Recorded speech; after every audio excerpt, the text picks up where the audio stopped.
În acest tutorial, veți învăța cum să invitați alți utilizatori să vadă sau să gestioneze contul SBS al organizației dumneavoastră, din consola SBS. Consola SBS este o aplicație web care permite personalului tehnic să gestioneze și să configureze Socrate Business Services, sau SBS pe scurt. Pentru a finaliza acest tutorial, trebuie să aveți acces la consola SBS și să fiți utilizatorul principal, root user, al contului organizației dumneavoastră. Dacă nu sunteți utilizatorul principal, puteți invita alți utilizatori numai dacă aveți permisiunea respectivă acordată de utilizatorul principal. Utilizatorii contului SBS sunt personalul tehnic și de afaceri care au acces la aplicația web consola SBS în scopul monitorizării și gestionării contului SBS al unei organizații. Un astfel de nivel de acces ar trebui de obicei rezervat managerilor tehnici sau rolurilor similare. Puteți invita pe oricine să devină utilizator de cont SBS atâta timp cât are o adresă de e-mail. Pentru fiecare utilizator, puteți configura nivelul de acces. De exemplu, puteți acorda anumitor utilizatori aceleași permisiuni pe care le are utilizatorul principal sau permisiuni de tip read-only, numai citire. Utilizatorii invitați se pot conecta la consola SBS prin oricare dintre următorii furnizori de identitate: Google, Microsoft sau Socrate.io. Este la latitudinea utilizatorului să selecteze furnizorul, în funcție de practicile de securitate din cadrul organizației din care face parte. Utilizatorii pot alege Google dacă au un e-mail gestionat de Google, cum ar fi un e-mail de afaceri gestionat de Google Workspace, fostul G Suite. Alegând Google ca furnizor de identitate, utilizatorul beneficiază de Single Sign-On, SSO, fără a fi nevoie să creeze și să-și amintească o nouă parolă. Utilizatorii pot alege Microsoft dacă au un e-mail gestionat de Microsoft, cum ar fi un e-mail de afaceri gestionat printr-un abonament Microsoft 365. Alegând Microsoft ca furnizor de identitate, utilizatorul beneficiază de Single Sign-On, SSO, fără a fi nevoie să creeze și să-și amintească o nouă parolă. Utilizatorii pot selecta Socrate.io, indiferent de tipul de adresă de e-mail pe care o au.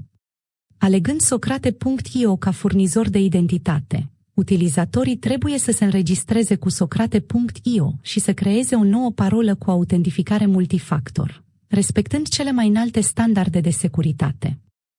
Autentificarea multifactor înseamnă că utilizatorul trebuie să furnizeze un al doilea factor de verificare la fiecare conectare, care este o parolă unică, o one-time password, OTP, generată de o aplicație de autentificare mobilă, cum ar fi Google Authenticator sau Microsoft Authenticator, sau alte aplicații de autentificare similare. Vom detalia mai târziu în acest tutorial.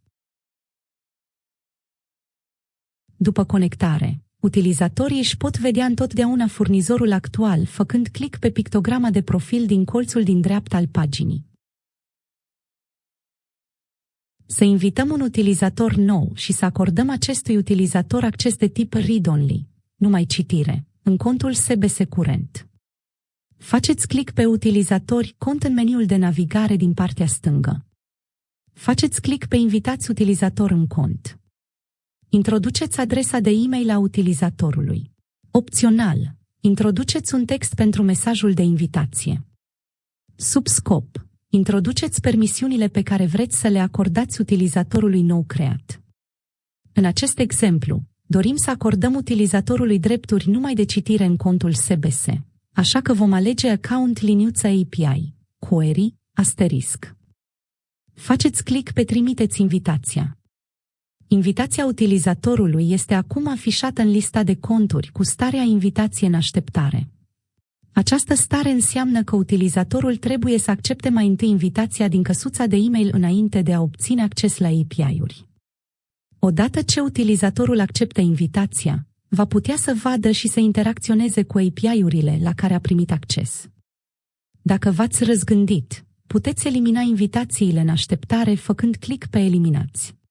Dacă faceți acest lucru, utilizatorul nu va mai putea accepta invitația trimisă prin e-mail și astfel nu va avea acces. De asemenea, puteți elimina utilizatorii portalului din contul SBS după ce aceștia acceptă invitația. Pentru a face acest lucru, faceți click pe Eliminați din dreptul utilizatorului. Această secțiune ilustrează modul în care funcționează procesul de invitație din punctul de vedere al utilizatorului invitat atunci când face click pe linkul de invitație. Pașii următori sunt aplicabili pentru utilizatorii care au ales Socrate.io ca furnizor.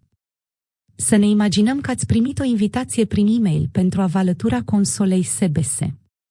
Faceți click pe linkul de invitație. Acum ar trebui să fiți redirecționat către consol.socrate.io. Faceți click pe Înregistrați-vă cu Socrate.io. Completați adresa dumneavoastră de e-mail, numele și prenumele și configurați o parolă. Toate câmpurile sunt obligatorii. Faceți click pe Înregistrare. Verificați-vă adresa de e-mail. Ar trebui să primiți un nou e-mail de la now@socrate.io. Introduceți codul de verificare primit și faceți click pe Confirmare cont. În această etapă, poate fi necesar să instalați o aplicație de autentificare pe telefonul dumneavoastră mobil, cum ar fi Google Authenticator sau Microsoft Authenticator.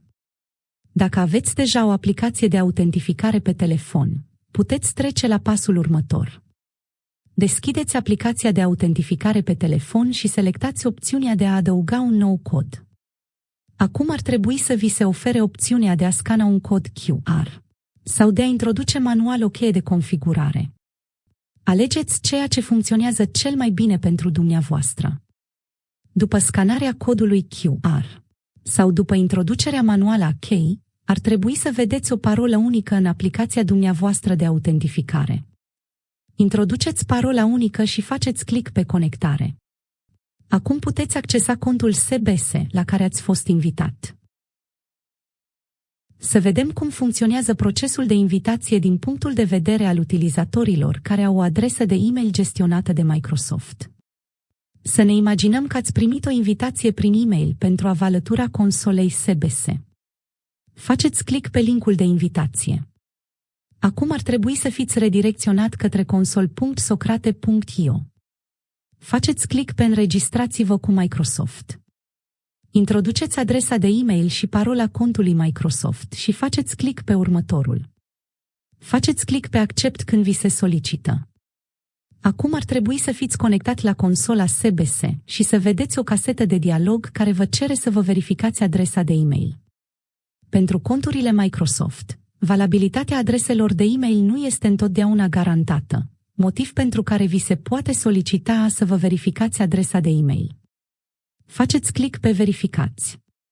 Ar trebui să primiți un e-mail la adresa dumneavoastră Microsoft. Copiați și inserați codul de verificare primit. Acum puteți accesa contul SBS la care ați fost invitat. Cu aceasta se încheie tutorialul nostru. Pentru mai multe informații, consultați linkurile din descrierea acestui video. Vă mulțumim pentru vizionare!